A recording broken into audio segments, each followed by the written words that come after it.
Yes, good morning mga kadakers. Good morning. Bago po ang lahat, please subscribe to my YouTube channel.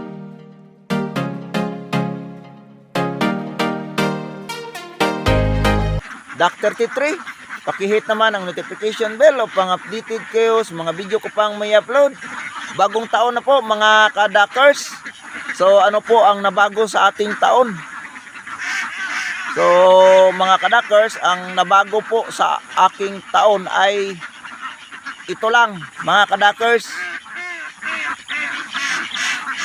So nung mga nakaraang taon, wala ako nito mga kadakers. Mula noong pinasok ko ang pag-iitik, so ito na po mga kadakers, nakahawak na po ako ng ganitong klaseng mga pera. Yung tatlong magkakapatid at saka kahit agila, na huli ko na ang agila.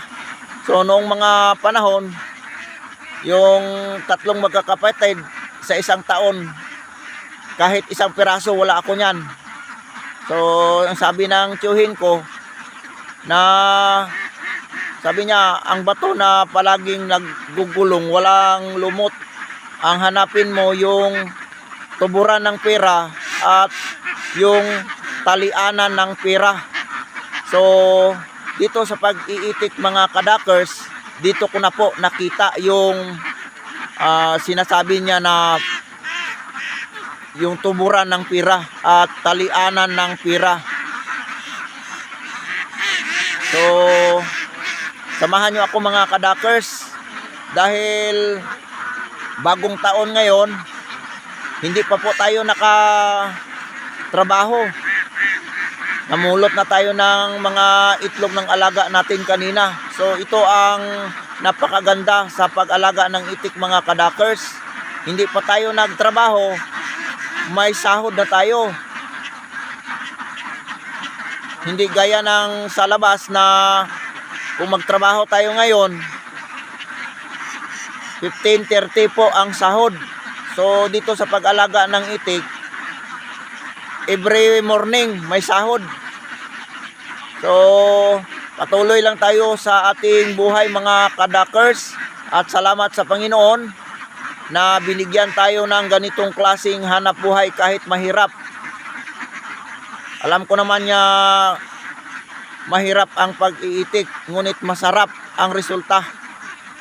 So samahan nyo ako mga kadakers, tayo'y magpapastol na naman. At tayo'y magpapasalamat sa year 2025.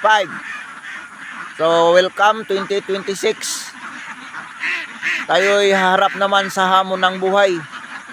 So patuloy lang tayo sa ating pangarap. Sipag at tiyaga at determinasyon lang ang kapital natin mga kadakers. So ipapalabas muna natin sila mga kadakers, dahil kainin natin. So ganyan na po karami yung mga alagang itik natin mga kadakers. Napakasarap sa pakiramdam na marami na po yung mga alagang itik natin. So kung inyong makikita, mayroong pilay dyan na isa.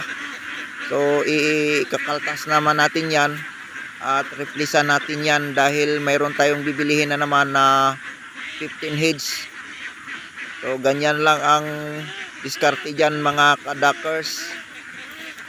In and out lang po yung pag-alaga ng itik. So ito na po sila lahat. Napakarami na talaga mga kadakers. Ang pirang binili ko niyan galing din sa itlog nila. So hanggang dito lang muna mga kadakers. Thank you very much. Thank you for watching.